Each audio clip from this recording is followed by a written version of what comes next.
أعمالنا من يهده الله فلا مضل له ومن يضلله فلا هادي له أشهد أن لا إله إلا الله وحده لا شريك له تقريرا به وتوحيدا وأشهد أن محمدا عبده ورسوله أما بعد اللهم لا سهل إلا ما جعلته سهلا وأنت تجعل الحزن إذا شئت سهلا اللهم إنا نسألك حبك وحب من أحبك وحب عمل يقربنا إلى حبك برحمتك يا أرحم الراحمين amin ya rabbal alamin.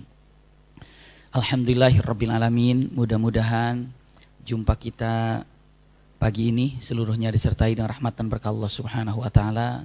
Amin ya rabbal alamin.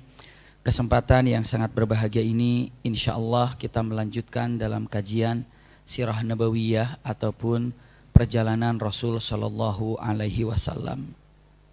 Iya, kita sudah mengetahui untuk mengulangi sedikit saja dari perjalanan yang lalu bahwa yang terjadi setelah perang Khaybar, Rasul sallallahu alaihi wasallam sebulan lebih untuk membereskan daripada perang Khaybar ini, kepungan demi kepungan, perang demi perang, ini sudah disampaikan di pertemuan yang lalu.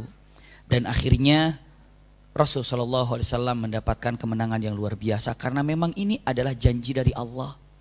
Allah berjanji ketika dalam Sulhul Hudaybiyah, iya, ini ada kata-kata yang luar biasa Allah sampaikan bahwa kemenangan akan didapatkan oleh Rasul sallallahu alaihi wasallam. Firman Allah Subhanahu wa taala, kalimatnya wa'adakumullahu maghanima katsiratan ta'khudunaha fa'ajjala lakum hadhihi.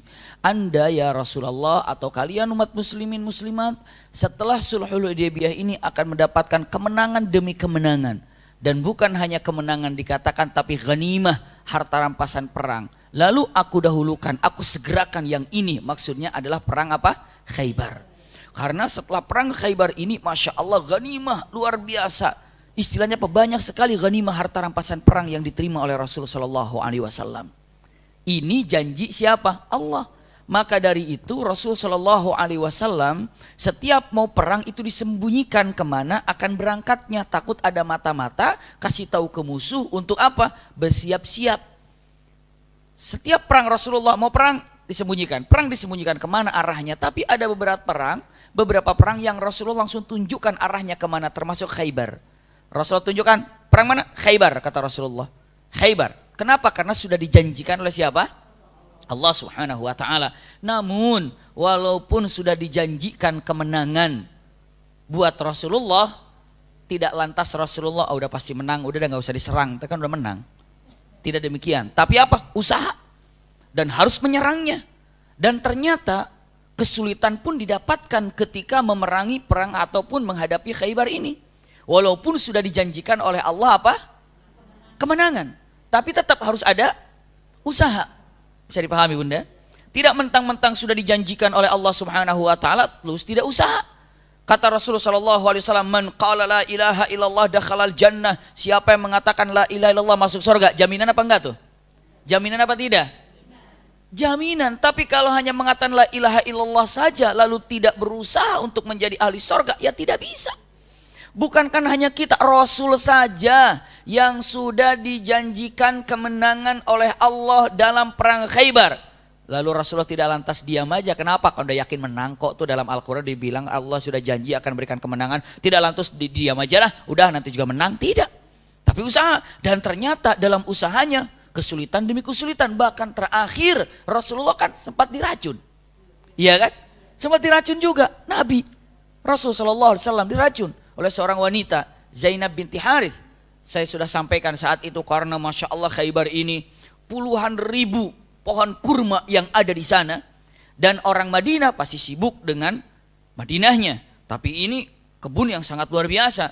Maka saat itu mengajakkan nego dengan Rasulullah SAW, negosiasi. Ya Rasulullah atau ya Muhammad, kami ini terima apa keputusanmu. Jika engkau mau mengusir kami akan pergi dari Khaybar. Tapi saya akan ajukan permohonan. Apa? Ini Khaybar ini kebunnya luar biasa. Jika engkau menerima kami sebagai pekerjamu, boleh dibilang budakmu lah, gitu ya.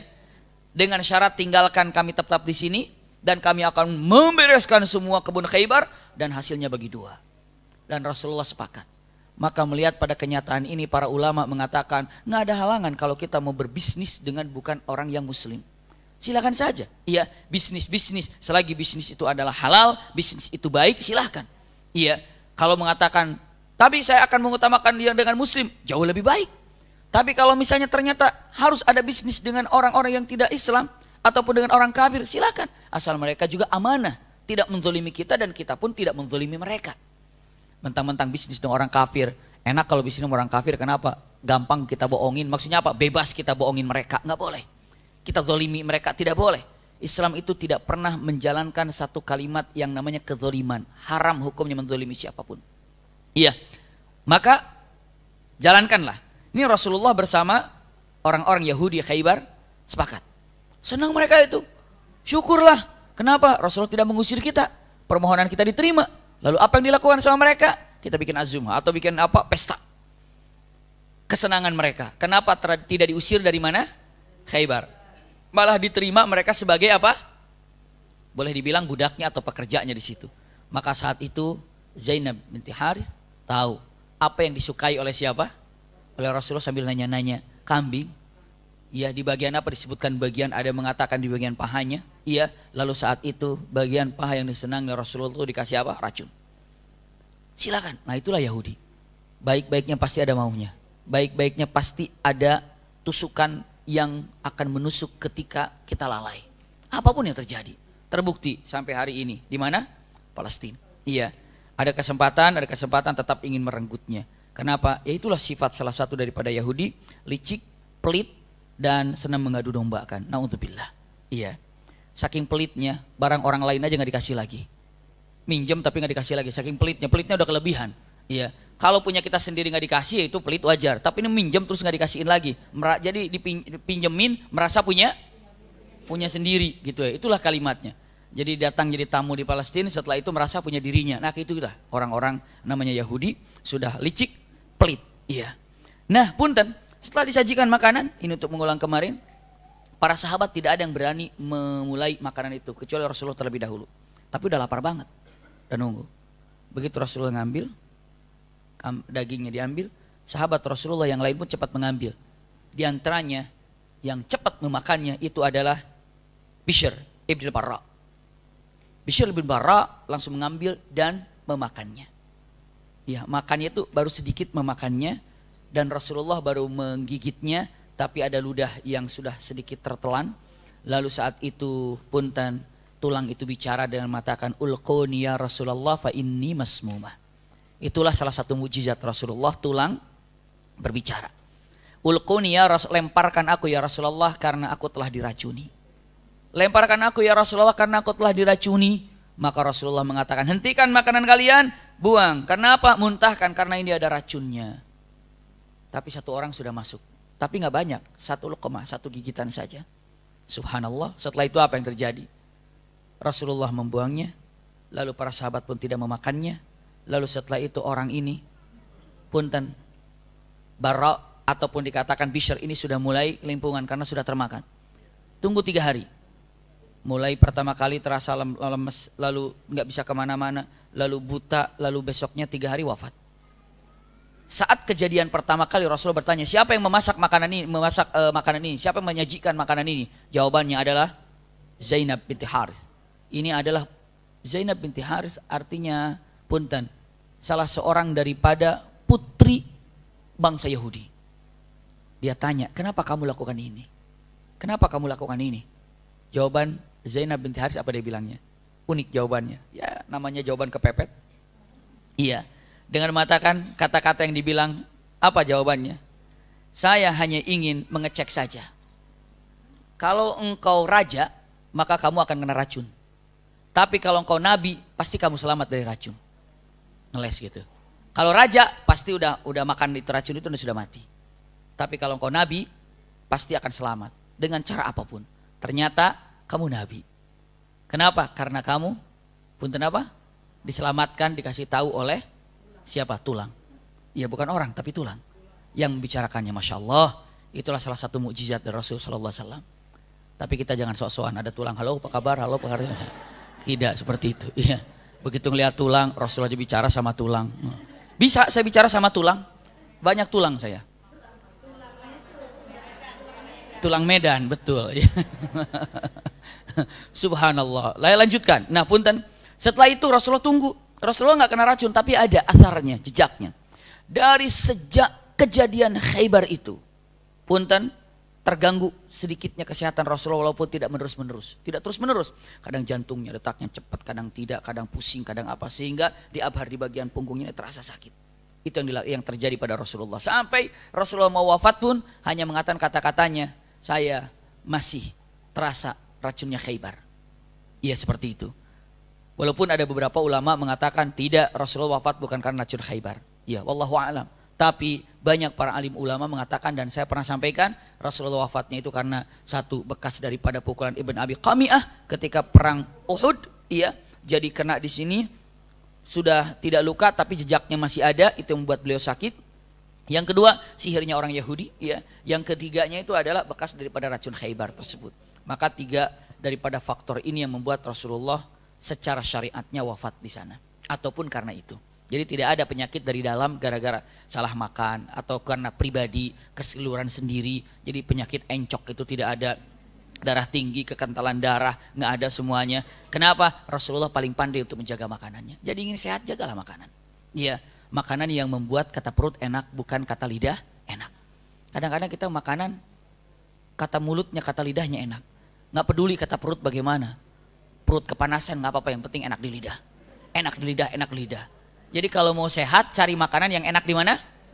Di perut. Iya, bukan enak di lidah. Coba sekarang kita makanan yang kerasa enak itu di sini apa di sini? Begitu lihat sate kambing, aduh enaknya, nggak ke sini. Langsung kerasanya itu di mana? Di mulut, kayak aduh gimana gitu ya. Ngelihat makanan, aduh akhirnya udah kerasa. Nggak kerasanya di sini enggak. Semua makanan kalau udah perut mah sama aja. Yang bingung perut ini, kemarin ini kata perut itu. Maka subhanallah, ingin sehat, makanlah makanan yang disenangi oleh perut ataupun maidah. Iya.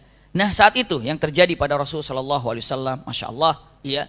Tunggu, ini bagaimana nih? Zainab tinggalkan dulu. Kalau seandainya sampai terjadi kepada Bishr ini ada apa-apa, berarti dia harus dikisos, kan dia penyebabnya.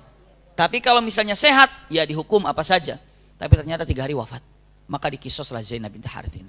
Karena apa? Karena telah melakukan punten-punten pembunuhan dengan cara memberikan racun. Mengerikan sekali ini. Iya, subhanallah. Kalau sekarang racun tuh banyak sekali. Bisa ditaruh di, dulu tuh ada di kopi sianida apa ya? Saya dulu ingat tuh subhanallah. Iya. Pokoknya ngeri sekali. Iya. Jadi kalau sekarang ini memang itu adalah pembunuhan, namun dengan melalui apa? Kopi. Ngeri sekali. Saya lanjutkan. Usikum wa iyaya nafsi bitaqwallah. Setelah itu apa? Rasul sallallahu alaihi wasallam pulanglah. Ya. Selama dalam perpulangan ini, Masya Allah, tabarakallah, sebelumnya dulu ada yang namanya pembagian ghanimah. Harta rampasan perang dibagikan. Harta rampasan perang dibagikan.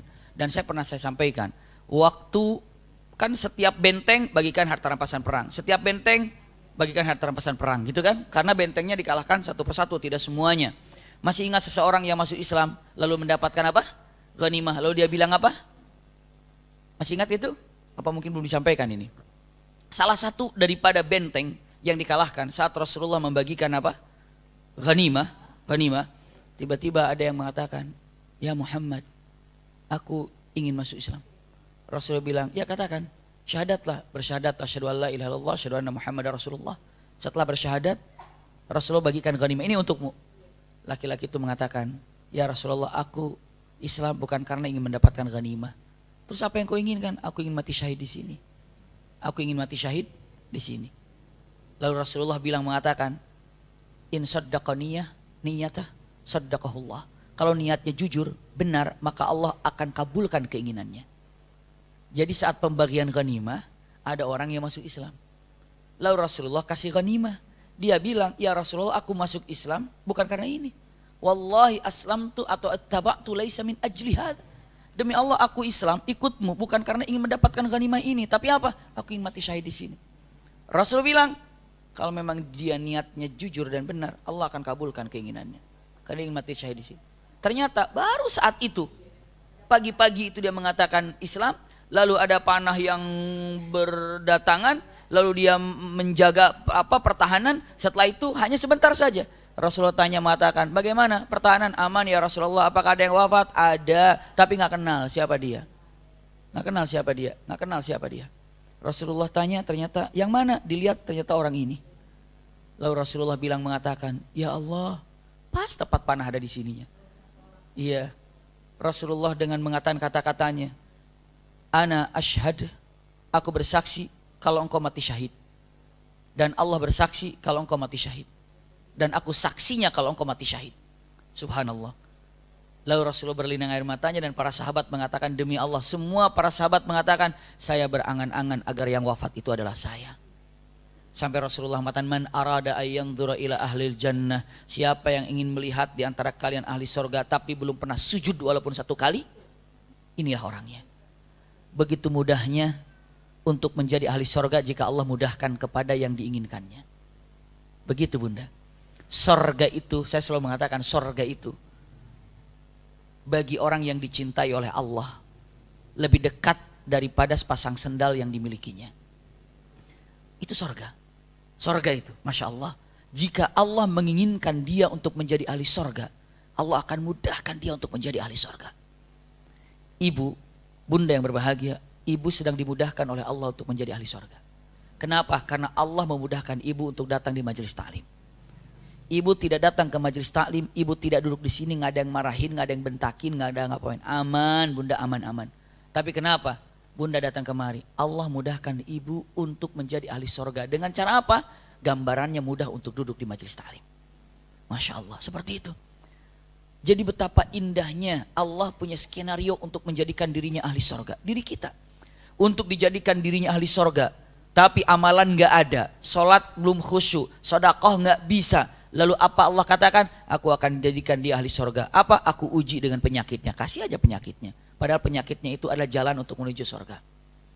Aku ingin jadikan dirinya ahli surga. Tapi apa? Sholat gak bisa, haji gak bisa, penyakit juga sehat. Tapi apa? Aku uji dengan anaknya. Susah banget diatur. Tapi orang tuanya tetap mencintainya dan menyayanginya.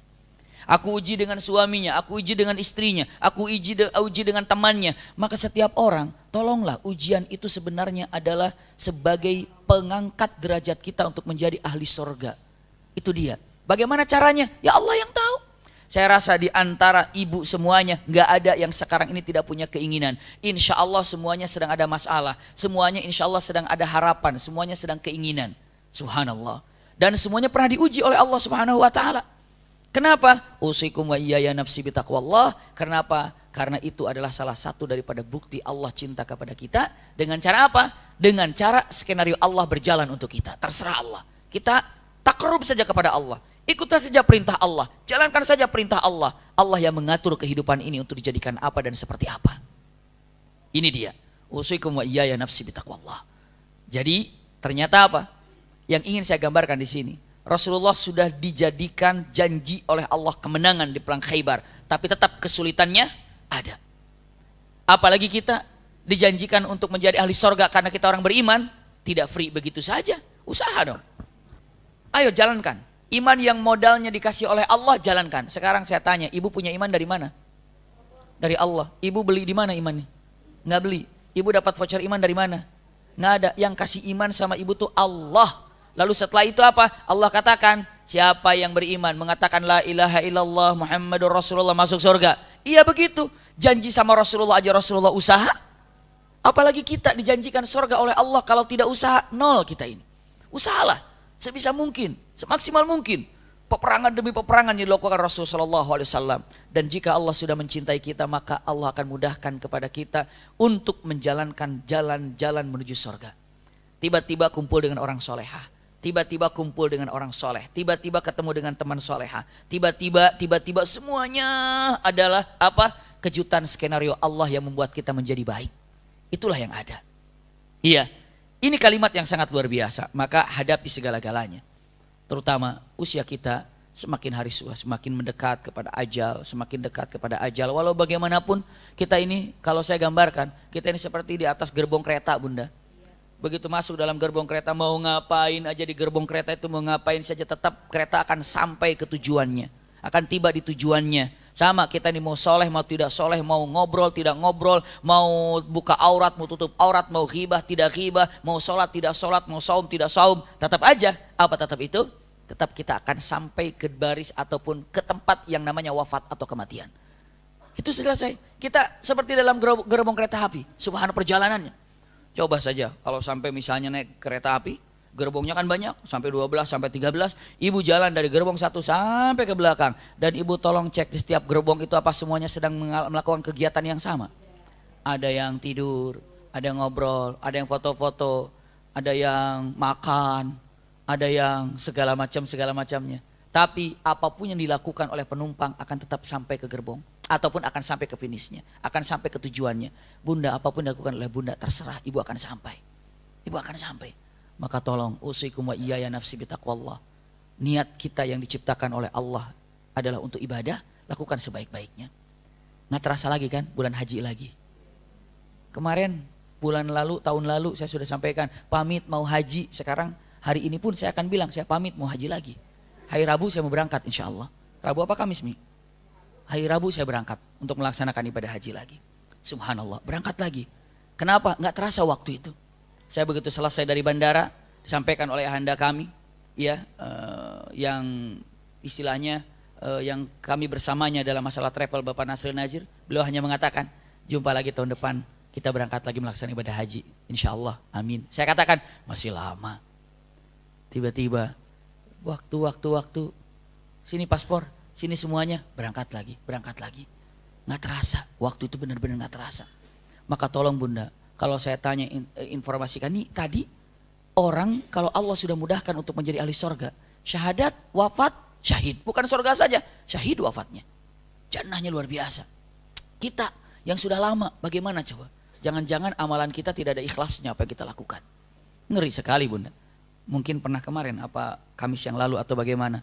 Kalau orang-orang soleh menyembunyikan amalan yang ikhlas. Masih ingat kemarin? Contoh-contoh siapa itu yang kemarin tuh? Yang menggempur pasukan, dia bikin terowongan, itu bukan itu? Iya kan? Subhanallah sampai punten-punten menyembunyikan amalan-amalan solehnya. Hanya sekarang kita tahu saja bagaimana amalan-amalan. Jangan-jangan amalan yang kita banggakan itu sirna. Gara-gara apa? Gara-gara ketidakikhlasan, gara-gara keburukan amal yang kita miliki. Jadi hikmahnya Allah yang mengatur tentang masalah sorga.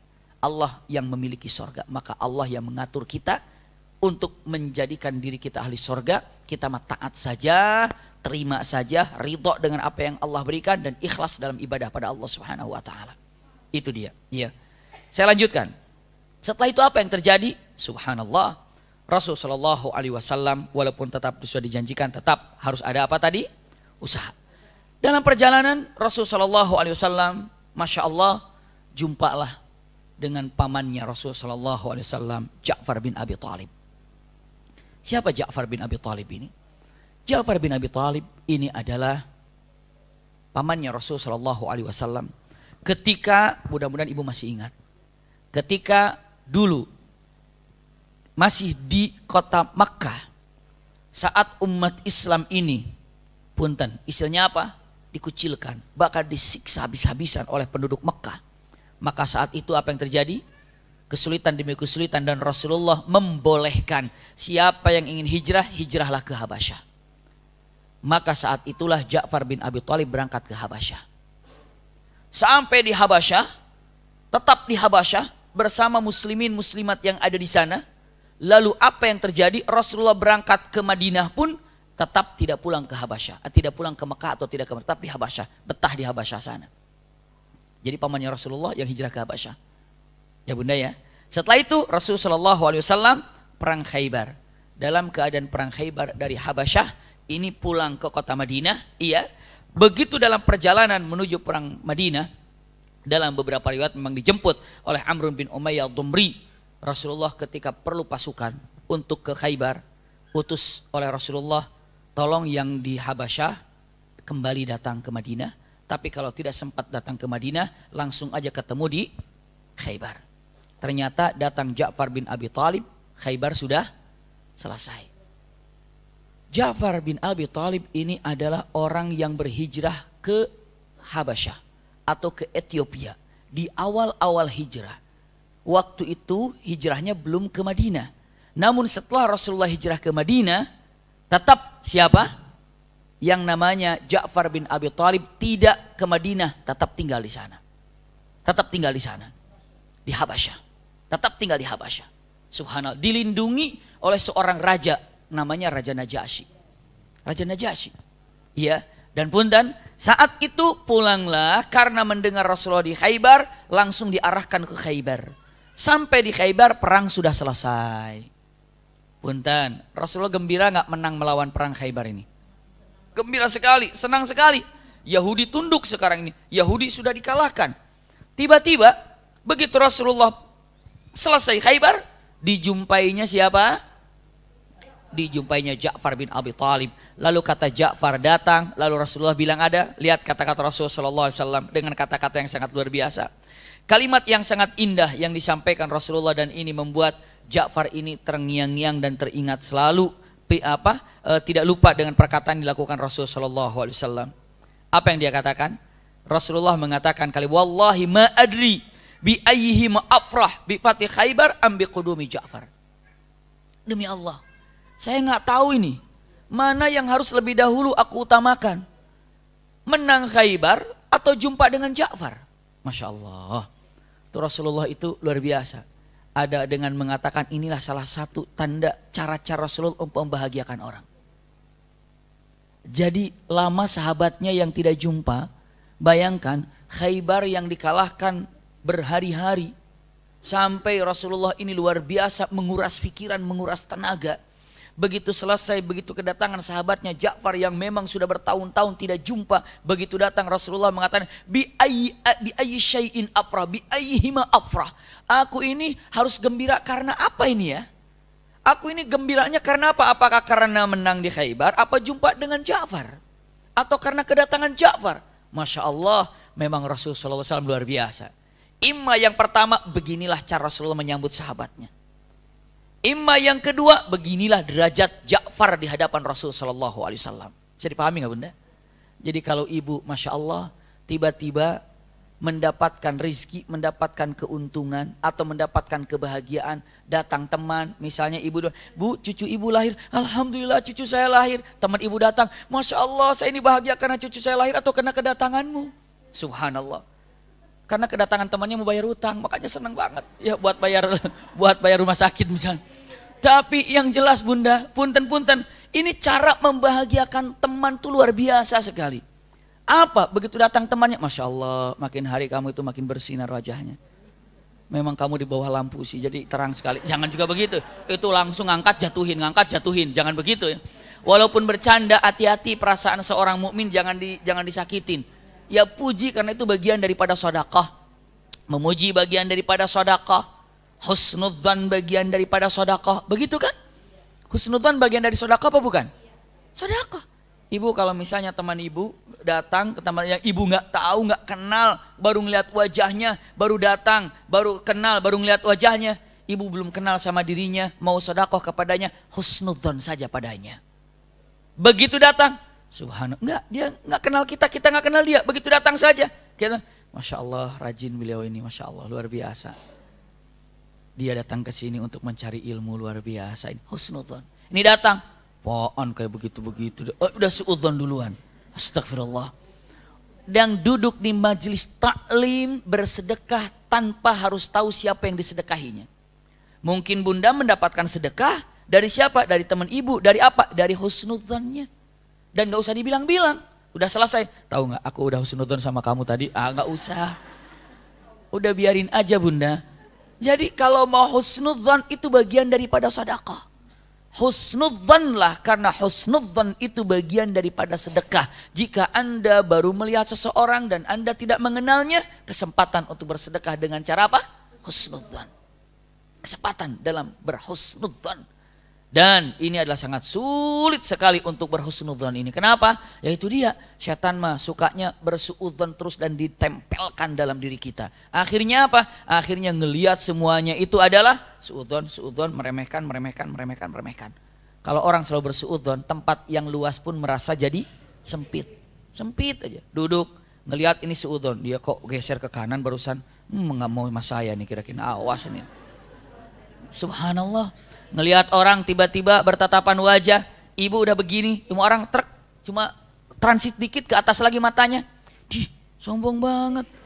Ngelihat saya cuma sekilas saja, padahal dia juga nggak sengaja, begitu doang. Sombong, awas, astagfirullah. Jadi semua menjadi musuhnya gara-gara dengan suudzon itu. Semua akan jadi musuh kalau jadi suudzon. Tapi kalau dengan husnudzon, semua akan jadi kawan, jadi teman, jadi sahabat. Kalau jadi husnudzon itu luar biasa. Masya Allah. Ini kalimat yang sangat luar biasa. Maka daripada itu, seorang mukmin ini pernah saya sampaikan di pertemuan-pertemuan lalu dengan judulnya hakikat seorang mukmin itu apa? Ternyata apa? Kata-katanya dengan mengatakan punten. Ada yang dalam Al-Quranul Karim seorang mukmin ini diantaranya apa? Kalimatnya, iya, ciri-ciri orang beriman. Di antara yang ada beberapa poin yang pernah saya sampaikan, insya Allah semua juga lupa waktu itu. Ingat ya, ingat yang di nomor 7 kalau nggak keliru. Di sana dengan mengatakan kata-katanya, punten apa ya? Ada dalam Al-Quran, wala tajassasu gitu kan, wala yaghtab ba'dukum ba'dan. Ada kata-kata yang mengatakan jangan bersuudzon itu apa? Dia masih ingat nggak ayatnya bagaimana? Dikatakan ntar dulu, mau kemana? Oh, mau dilihat dulu. Ada kata-kata ya ayyuhalladzina amanu jtanibu katsiran minadh-dhanni inna ba'dadh-dhanni itsm. Masih ingat nggak tuh? Ingat aja lah biar cepat kita balik lagi di sini. Ya, hai orang beriman, ya, jangan sampai Anda ini mudah bersuudzon. Orang mukmin itu nggak pernah bersuudzon, apalagi dengan teman mukminnya. Ia selalu bersahabat, selalu penuh dengan cinta. Karena orang beriman ini tandanya juga harus saling mencintai. Kenapa? Karena dalam hadis pun mengatakan tidak akan pernah menjadi ahli surga sebelum beriman, dan tidak dikategorikan Anda menjadi orang beriman kalau belum saling mencintai. Orang beriman saling mencintai. Lanjut, ya. Maka saat itu Rasulullah SAW dengan gayanya mengatakan kalimat yang sangat indah, masya Allah. Ma adri bi ayyihima afrah. Sungguh aku tidak tahu harus bahagia karena apa saya ini hari ini. Bahagia karena menang Khaybar, apa kedatanganmu hai Ja'far? Masya Allah, kalau digituan senang banget kira-kira kalau gitu ya. Orang lagi bahagia, tiba-tiba kebahagiaan itu disandingkan dengan kehadiran kita. Waduh, itu bisa dipraktekkan itu. Bisa dipraktekkan, masya Allah. Bisa dipraktekkan. Coba praktekkan kepada pasangan ibu aja dulu. Praktekkan ke pasangan ibu, apa saja kebahagiaan yang luar biasa. Iya, lalu disandingkan dengan kebahagiaan itu, luar biasa. Jadi ini adalah satu hal yang sangat luar biasa. Tata cara bagaimana Rasulullah untuk mengangkat derajat seorang sahabat. Subhanallah.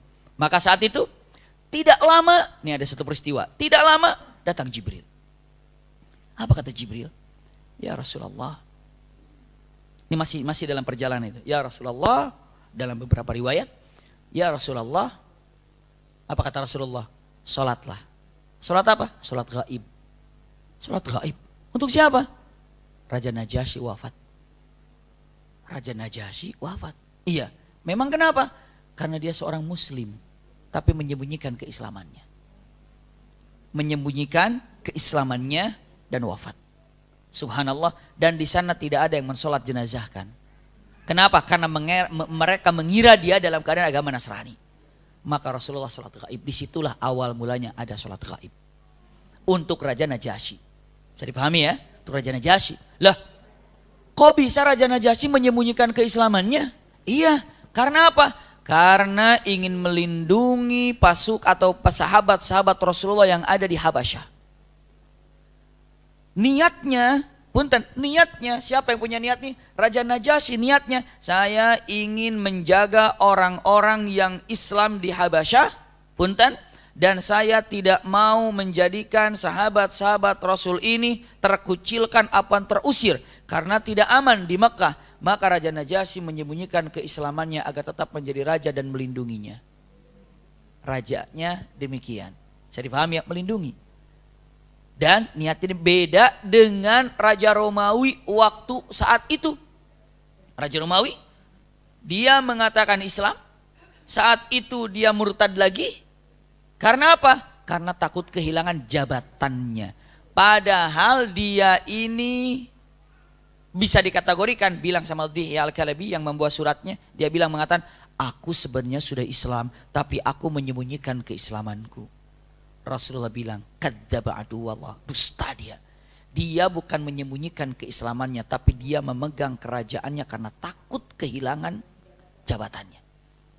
Takut kehilangan jabatannya. Tapi kalau Raja Najasyi menyembunyikan keislamannya, niatnya Allah Maha tahu niat kan?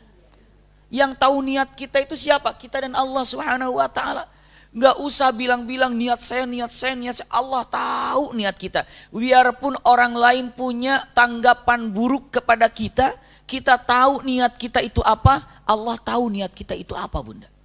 Bisa jadi kelihatannya jorok, bisa jadi kelihatannya buruk, bisa jadi kelihatannya itu hina, tapi punya niat yang agung, yang luar biasa. Kenapa? Dia punya niat yang tahu itu hanya dirinya dan Allah Subhanahu wa taala. Niat. Kenapa dia lakukan? Ada niat yang luar biasa di dalamnya. Usikum wa iyaya nafsi bitaqwallah. Karena apa? Niat inilah yang akan merubah semua amalan-amalan yang ada. Ibu sholat banyak sekali, kelihatannya nunduk selalu, tapi niatnya tidak baik, maka nol akibatnya. Sampai dalam hadis Rasulullah kan, yang pertama kali awwala man su'ira binnar, yang pertama dilemparkan ke api neraka itu siapa? Kaget. Siapa? Ternyata orang yang pembaca Quran. Pembaca Quran, hafidh Quran, Masya Allah, bukan sekedar hafidh Quran, mengerti Al-Quran, menyampaikan tentang makna Al-Quran. Ternyata ketika Allah tanya dengan pertanyaannya, aku telah berikan keindahan kepadamu ilmu tentang Quran, bacaanmu yang fasih, hafalanmu yang kuat, kata-katamu yang memukau. Lalu aku yang telah berikan itu kepadamu, kau apakan ilmu itu? Dia bilang, aku telah berdakwah ke sana kemari. Aku telah sampaikan ayat-ayat Al-Quran. Ini untuk menyebarkan agamamu ya Allah. Apa kata Allah? Kadzabta, kamu dusta. Kamu lakukan itu karena kamu ingin mendapatkan pujian dari makhluk. Maka perkataannya, siapa yang melakukan satu pekerjaan karena menginginkan selain dari Allah, maka yang akan dia dapatkan selain dari Allah itu. Dan cukup ada orang baca Quran, dia hanya ingin mendapatkan pujian dari orang lain, maka kelak di akhirat kamu sudah dapatkan pujian itu, tapi tidak dapat dari aku karena niatmu, karena ingin dapat pujian. Maka Allah katakan, apa yang telah kau lakukan, hafalanmu, bacaanmu, ayat-ayatmu, itulah yang akan menggeret kamu ke neraka. Astagfirullahaladzim. Satu lagi, siapa? Dia yang banyak infaknya. Infak. Masya Allah, luar biasa. Allah tanya, kamu yang telah aku berikan berbagai macam harta yang berlimpah luar biasa, kau apakan harta yang aku berikan? Aku telah berikan masjid, aku telah jadikan untuk santunan yatim piatu, aku telah ini, dan aku semuanya kerjakan di jalan Allah. Allah katakan, kadzabta, kamu dusta. Kamu lakukan ini agar engkau mendapatkan gelar, kamu itu dermawan, kamu itu baik, kamu itu adalah segala macam, dan itu telah kau dapatkan tanpa mendapatkan dari aku. Maka hari ini apa yang telah kau lakukan akan menyeretmu ke neraka. Astagfirullah. Juga yang ketiganya, la haula wala quwata illa billah, orang yang kelihatannya mati di medan perang. Wah, di medan perang membela kebenaran, ternyata mati, ternyata wafat. Lalu apa dikatakan? Aku telah berikan keberanian kepadamu dan kehebatan dalam main pedang, atau mungkin dalam main itu, main ini, segala macamnya. Apa yang telah kau lakukan? Aku telah lakukan ini. Kenapa? Karena aku mencintaimu. Aku berperang di jalan Allah. Akulah orang yang mati syahid. Allah katakan, kadzabta, kamu lakukan ini karena engkau ingin dikatakan berani, karena ingin mendapatkan gelar pahlawan. Kalau aku mati di sini nanti makamku ada topengnya, nanti di makamku ada, bukan topeng, apa namanya? Helmnya gitu ya. Nanti aku akan mendapatkan apa? Gelar yang namanya pahlawan. Dia berperang agar mendapatkan gelar pahlawan, cuma itu doang yang didapatkan, nggak dapat dari Allah Subhanahu wa taala. Maka mati itulah yang menyeretkan dia ke neraka. Saya takut, Bunda, apa yang telah kita korbankan selama ini untuk melakukan kebaikan-kebaikan, ternyata itulah yang menyeret kita ke neraka. Na'udzubillah. Gara-gara apa? Gara-gara niatnya itu keliru. Sekarang Bunda kemari niatnya apa? Saya mau mencari ilmu ya Allah.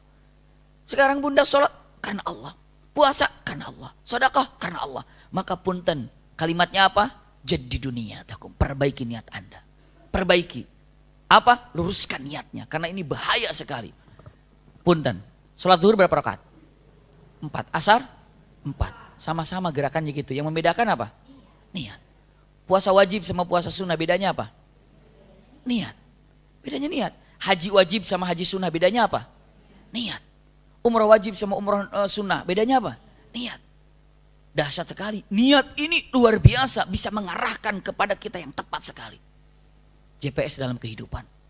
Iya, atau kompas dalam kehidupan. Mau kemana kita arahkan ini? Itu tentang masalah niat. Bidikannya terus tepat untuk masalah niat. Sama-sama ditembakin, tapi kenanya kemana? Ya salah bidik. Yuk kita tembak, ayo tembak. Satu nembak burung, satu nembak mangga, satu nembak nembak apa? Begitu semua dornya sama. Iya, tapi kenanya beda. Kenapa? Yang dibidiknya mana? Orang yang mau bidik burung, begitu ditembakin, yang nggak dapat mangga. Kenapa? Orang dia bidik burung kok. Satu peluru. Orang yang bidik mangga itu nggak dapat burung. Kenapa? Karena dia bidik apa? Mangga. Seperti itu loh. Kita niatnya karena apa? Maka niat itulah yang didapatkan tanpa mendapatkan apa yang didapatkan dari Allah Subhanahu wa ta'ala. Maka disitulah mulainya ada yang namanya sholat apa? Gaib. Maka sampai hari ini ada perbedaan pendapat ulama. Ada yang mengatakan sholat gaib itu syaratnya satu. Apa? Di sananya nggak ada yang sholat gaib kan? Siapa itu? Raja Najasyi kan nggak ada yang sholat gaib di sananya. Maka sholat gaib kan? Makanya ada beberapa masjid tidak menerima sholat gaib. Kenapa? Karena kejadiannya apa? Karena kejadiannya apa? Ya, karena kejadian yang untuk Raja Najasyi yang tidak disolatkan di sana. Tapi kalau ada yang disolatkan jenazah di sana, nggak usah. Kenapa? Karena sudah sholat jenazah di sana. Tapi dengan mengatakan kata-katanya, ini sebagai contoh. Mau ada yang sholat, nggak ada yang sholat, sholat jenazah aja karena ada contohnya. Maka silakan saja. Mau sholat gaib, mau tidak sholat gaib di masjid, mau ada acara itu, tidak ada acara itu, silahkan saja. Karena apa? Ini perbedaan pendapat yang ada. Bisa dipahami Bunda ya?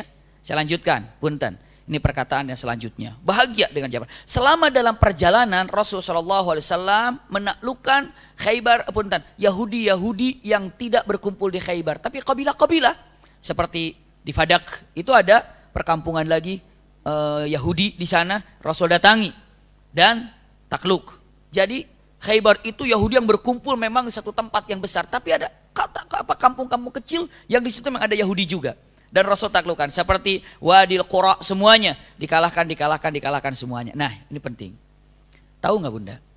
Saat dalam peperangan yang akan terjadi saat itu antara Rasulullah dengan Khaybar, orang-orang kafir Quraisy, orang kafir Quraisy musuh Rasul apa sahabat Rasul di situ? Dia doa tapi nggak tahu doanya cara apa. Tapi dia berharap mudah-mudahan Muhammad ini kalah. Karena Khaybar itu kan kuat. Nggak mungkin dikalahkan. Kalah. Kita bahagia dan kita nunggu kabarnya. Jadi orang Mekah nunggu berharap Muhammad mendapatkan kekalahan. Kata siapa? Kata orang-orang Quraisy. Lagi peperangan nunggu kabar. Tinggal kabar, mudah-mudahan Muhammad kalah, mudah-mudahan Muhammad ditawan segala macam. Ternyata Muhammad Rasulullah menang. Ada salah seorang. Siapa pembawa kabar pertama kali ke Mekah? Seorang dulunya kafir, tapi menjadi seorang muslim. Tapi dia menyembunyikan keislamannya. Namanya adalah Hajjaj ibnu Allaq. Hajjaj ibnu Allaq. Iya. Punten, beliau ini adalah orang yang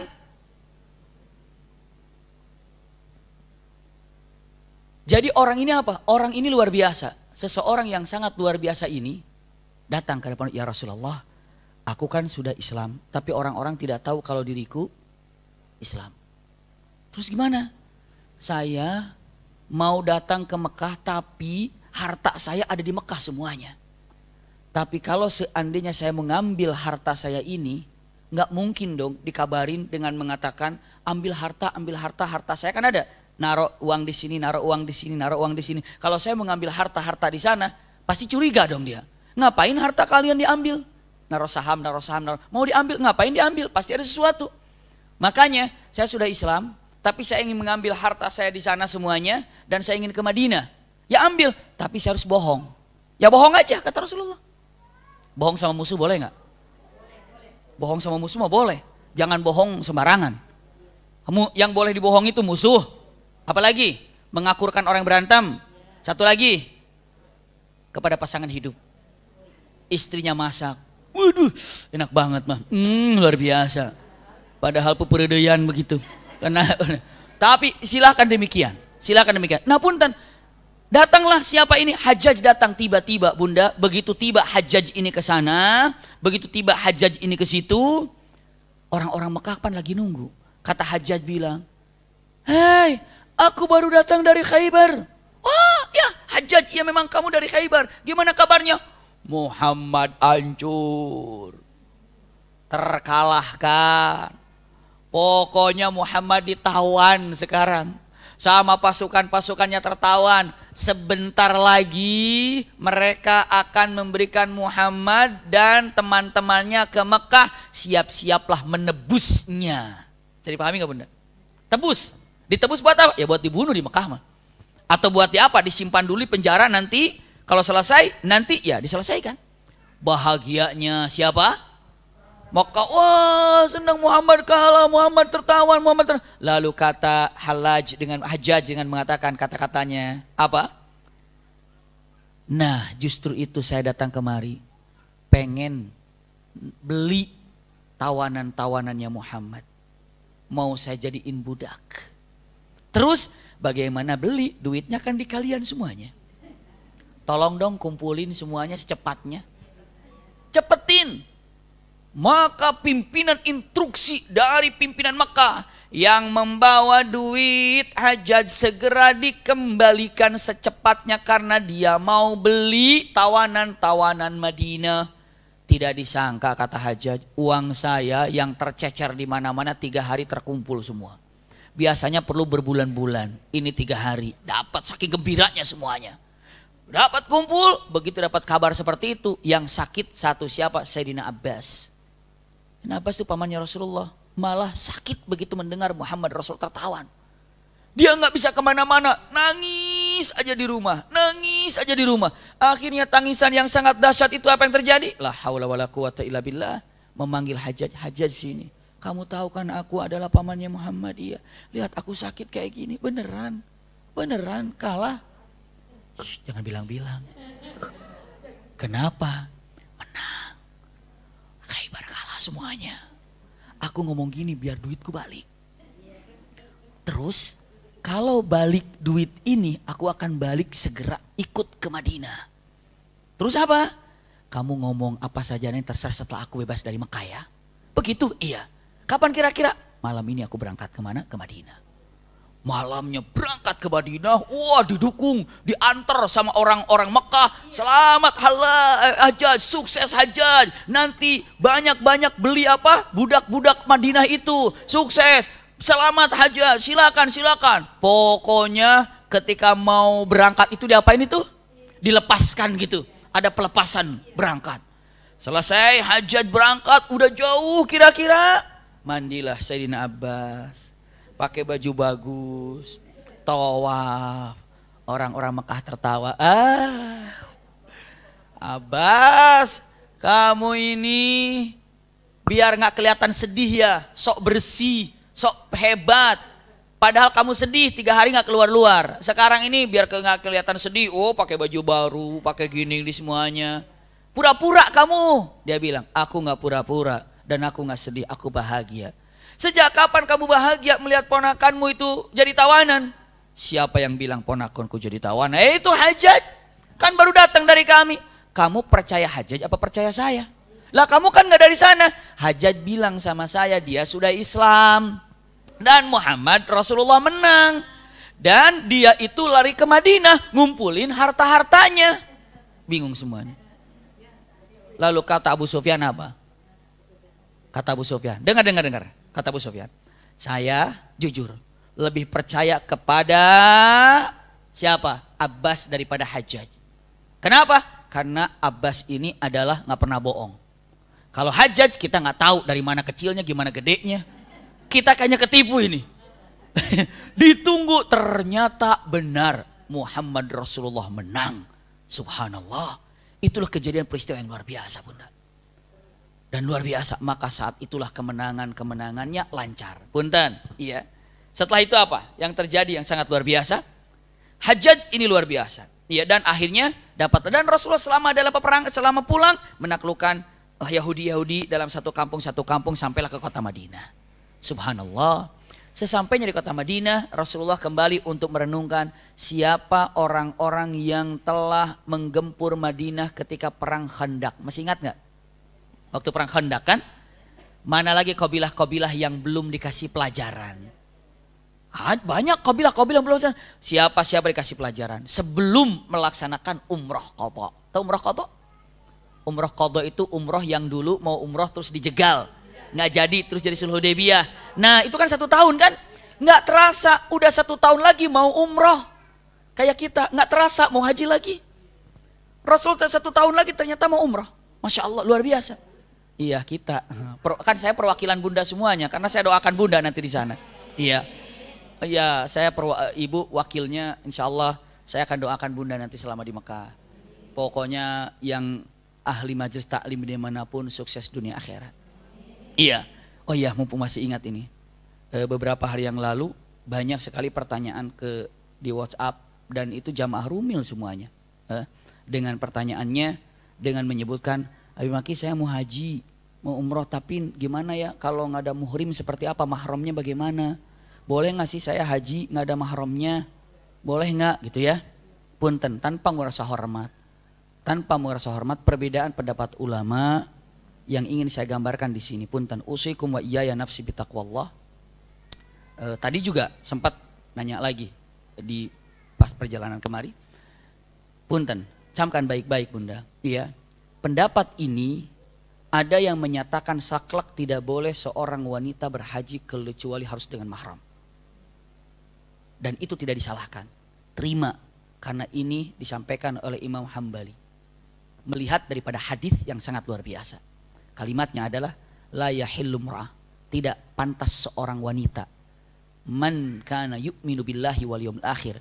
Tidak bagus dan tidak sah seorang wanita yang beriman kepada Allah dan kepada hari akhir, musafir berangkat dalam perjalanan bi ghairi mahramin atau bidhi mahramin, tanpa ada mahram. Jadi harus ada mahram bunda.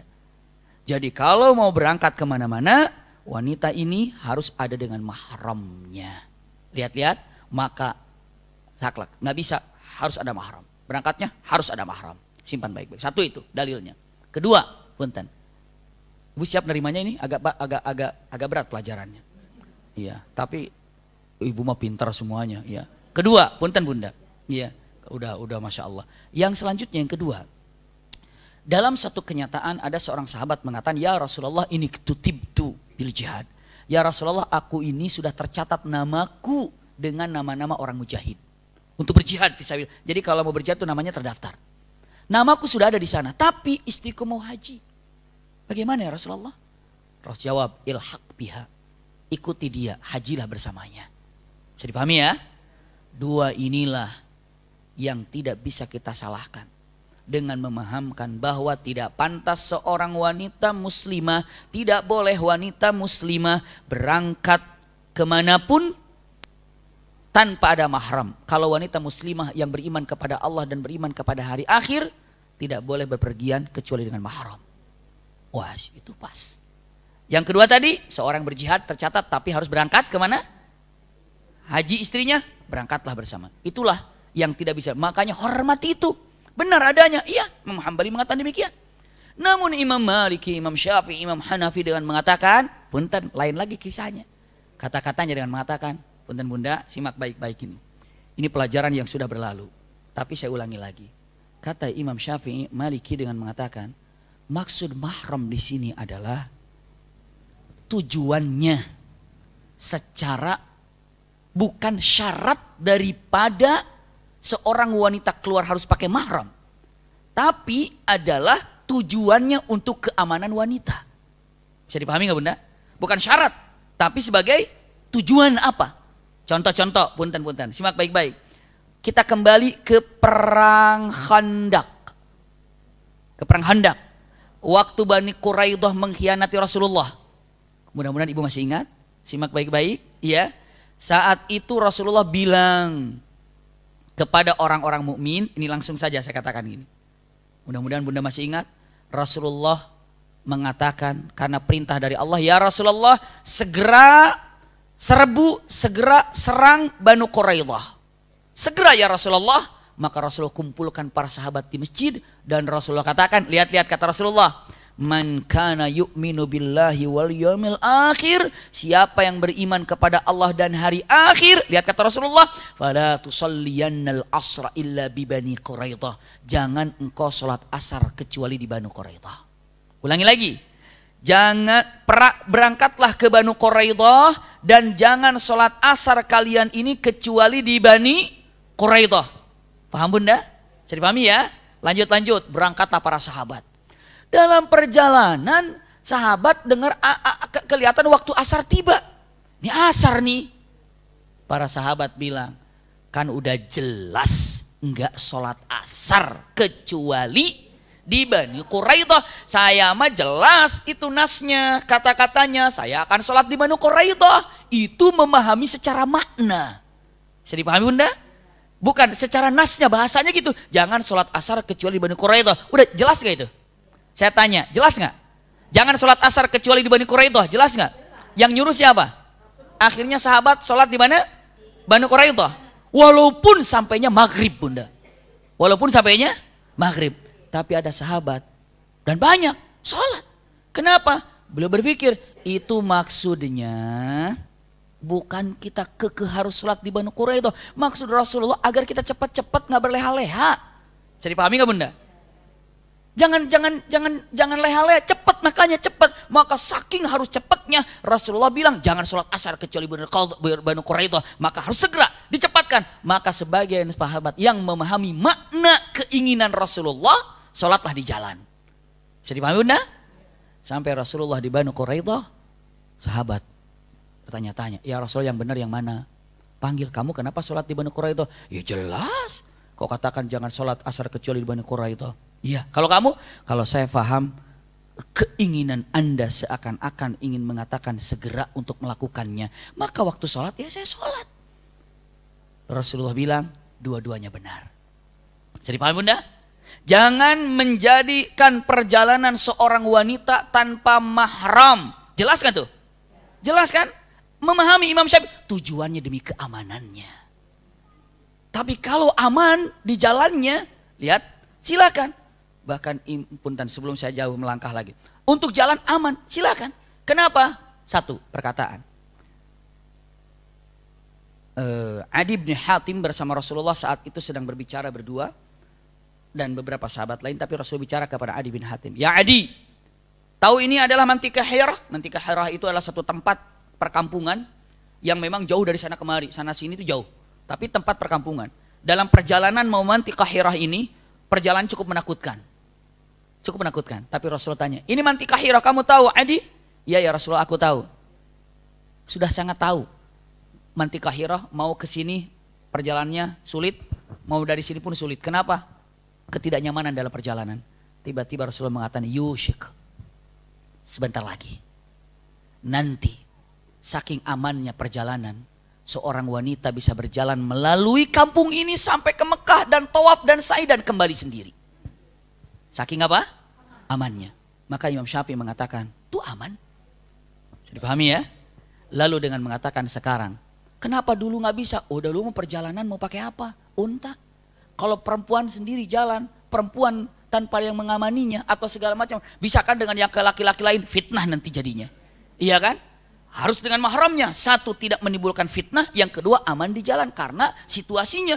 Kalau dulu mah nggak ada GPS, nggak ada apa. Bisa-bisa nyasar ke sana kemari. Karena perjalanannya jauh, pakai unta juga. Coba kalau ke padang pasir. Bingung nggak? Apalagi kalau diputer-puter dulu. Puter. Itu kemana? Dulu pernah nggak main-main yang begini tuh muter gitu. Habis gitu kemana bingung gitu. Nah ini kalau di padang pasir mau kemana bingung ini. Maka punten kalau sekarang. Punten. Orang jamaah haji atau umroh, namanya tercatat nggak di kedutaan? Ada nomor paspornya nggak? Nama pesawatnya ada nggak? Kloternya ada nggak? Maktabnya ada nggak? Nomor rumahnya ada nggak? Kesehatan dokternya ada nggak? Kalau dia hilang ketahuan nggak? Ketahuan. Nyasar aja di Masjidil Haram ketemu dibawa ke kloternya, ke sektornya. Jadi dengan mengatakan kata-katanya, ini sudah kembali daripada Imam Malik. Imam Malik dengan mengatakan kata-katanya, ini luar biasa. Man hajar alal qaryah, siapa atau dikatakan berjalan dalam hijrah bersama satu qaryah, satu kampung, maka dia tidak perlu mahram. Kenapa? Karena beliau dalam keadaan aman. Mereka itu satu kampung. Nah kalau sekarang ini satu kampung, oh bukan dari Indonesia ke sana. Satu kloter banyak di sana. Maka dengan mengatakan bersama dengan Rifqah Aminah tidak ada masalah.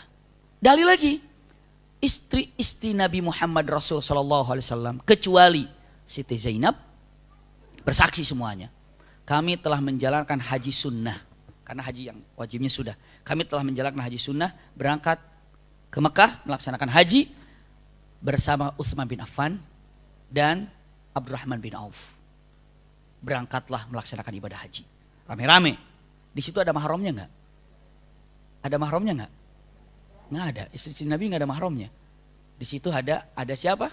Ada yang namanya ada yang namanya Abdurrahman bin Auf, tidak ada dengan mahram kaitannya dengan istri Nabi, istri Rasulullah. Iya. Lalu Utsman bin Affan juga tidak. Maka punten mereka berhaji berangkat ke sana. Maka dalil seperti itu dengan mengatakan bisa. Namun perbedaan pendapat ini tetap utamakan kalau suaminya bisa ajak dan lebih mulia bersama mahramnya. Lebih mulia, lebih bagus bersama mahramnya. Tapi kalaupun tidak bisa karena ada beberapa hal. Karena suami sakit misalnya. Atau suaminya kadang-kadang nggak mau diajak haji, ada nggak suaminya nggak mau diajak umroh? Ada tuh, istrinya udah ngebet banget nih, suaminya nggak mau, sampai mati ya sudah nggak ada lagi berangkat melaksanakan. Makanya walaupun hadis ini lemah tapi banyak dikatakan para ulama dengan man istata'a ilaihi sabila, melaksanakan ibadah haji umroh itu adalah man istata'a ilaihi sabila, yang mampu menjalankannya. Punten, ternyata Rasulullah bersabda mengatakan punten zadu warrahil. Siapa yang mampu di jalannya, satu adalah ada perbekalannya, yang kedua ada ongkosnya. Seperti itu, tanpa menyebutkan mahram. Kenapa? Karena itu adalah tentang keamanannya. Tapi dalam perbedaan pendapat ini, silakan ibu silakan ibu renungkan.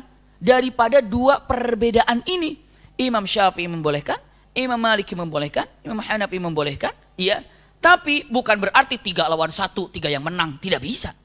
Tapi apa? Pemahaman, itulah ilmu fikih. Banyak sekali perbedaan ilmu fikih, lalu yang keliru itu memaksakan terhadap kehendak apa yang dipahaminya. Sekarang lemparkan saja, monggo silahkan. Gitu ya.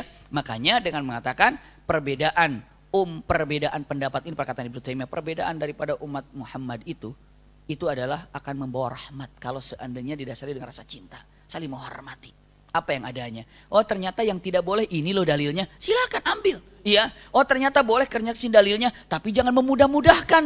Pak, saya mau haji nih. Dia bilang, kata bapaknya dia mengatakan, aku juga mau ikut. Nggak usah Pak. Kenapa? Boleh kok, nggak pakai mahram. Padahal dia mau. Justru kalau mengatakan, Pak mau nggak? Paksa dulu. Kenapa? Yang paling mulia, yang paling hebat bersama mahram. Tapi kalau tidak bisa, karena apa dan bagaimana, ya gimana lagi? Karena haji juga adalah hukumnya apa? Wajib. Pada kita semuanya, wajib. Maka ini perbedaan pendapat yang harus saling apa? Menghormati.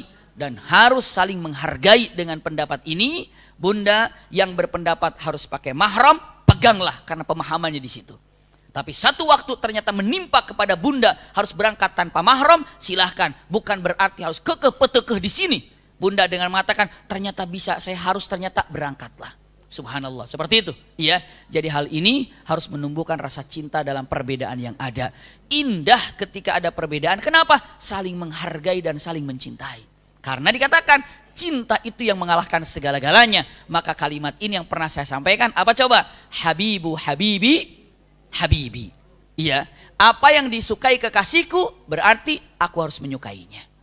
Kalaulah sahabat kita, teman kita, guru kita berbeda dengan apa yang kita pahami, kita harus menghargai dari perbedaan itu karena kita lebih cinta kepada mereka seperti cinta kepada diri kita sendiri.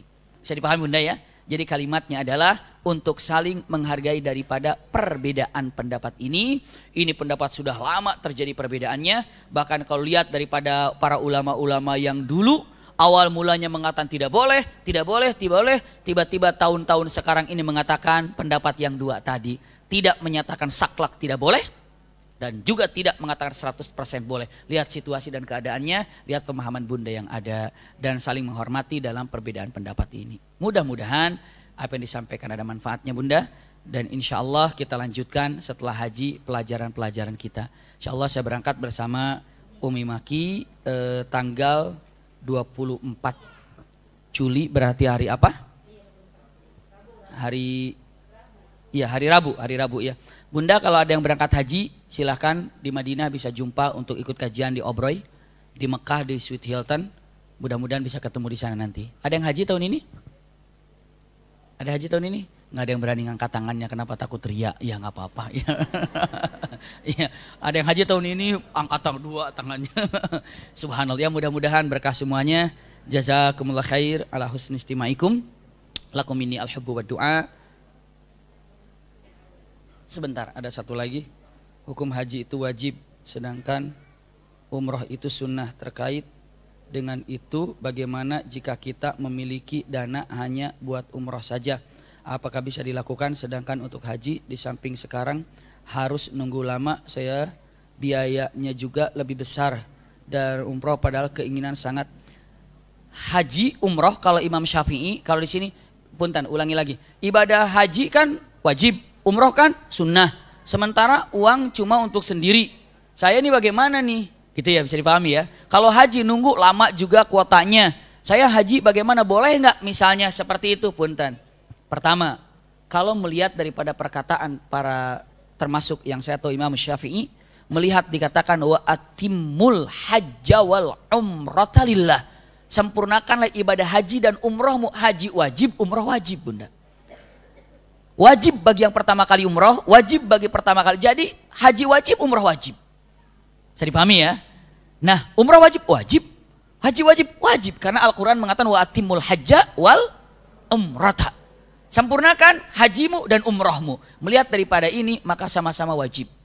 Ya, kalau ditanya mengatakan kalau terbentur dengan ongkos, apakah boleh saya cuma berangkat sendiri? Itu mungkin pertanyaannya ya. Dengan berangkat sendiri, maka dengan mengatakan, tetap para ulama mengatakan dua pendapat tadi. Tapi kalau rifqah aminah, rifqah itu ada teman-teman dalam perjalanannya itu aman, insya Allah aman. Iya, karena berangkat juga dengan grup, dengan ini. Bahkan beda grup asal Indonesia saja itu saling tolong menolong. Saya dipahami nggak bunda? Saya pernah dalam satu pesawat, ternyata beda grup, beda apa, tapi Indonesia semuanya.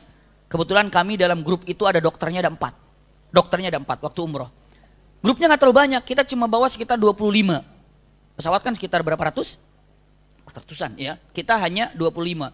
Grup itu kita tiba-tiba ada pramugari, dia bilang mengatakan, siapa saja yang berprofesi sebagai dokter, kami memerlukannya karena ada yang sakit. Dokter kami, maksudnya dokter yang 4 di grup kami ini. Nggak ada yang bilang, grup kami bukan ini. Kalau bukan travel saya enggak. Terpanggil daripada keindonesiaannya, NKRI-nya, dan terpanggil sebagai dokternya terutama. Iya, semua langsung berdiri yang 4-4-nya itu, menghadap semuanya. Dan dia Masya Allah itu punten diperbaiki, ternyata saat naik pesawat itu sudah terasa cuma diam-diam. Jadi pas didatangi sama dokter itu sudah tidak ada. Nah, sudah tidak ada, sudah lepas gitu ya, sudah tidak ada nyawanya. Dan subhanallah saling tolong menolong, dan dokter semuanya yang sikap semuanya, beresin semuanya, tuntas semuanya. Masya Allah nggak ada masalah. Dan luar biasa. Jadi istilahnya dengan mengatakan kata-katanya rifqah aminah itu tidak ada dengan mengatakan grup saya, tapi satu pesawat kadang-kadang dari Indonesia itu semuanya itu saling tolong menolongnya luar biasa bunda. Saling tolong menolongnya luar biasa. Jadi kalau mengatakan sama saja hukumnya dengan yang pertama tadi disampaikan, wallahu a'lam bishawab. Ya, tanpa mengurangi rasa hormat daripada perbedaan pendapat dari bunda yang mungkin berbeda pendapat dengan apa yang disampaikan, namun dua-duanya adalah berdalil dan dua-duanya punya sandaran. Insya Allah. Sekali lagi, lakum minni al-hubbu wa du'a. Wassalamualaikum warahmatullahi wabarakatuh. Sama-sama bunda kita tutup dengan kafaratul majlis. Subhanakallahumma wa bihamdika asyhadu an la ilaha illa anta astaghfiruka wa atubu ilaika walhamdulillahi rabbil alamin.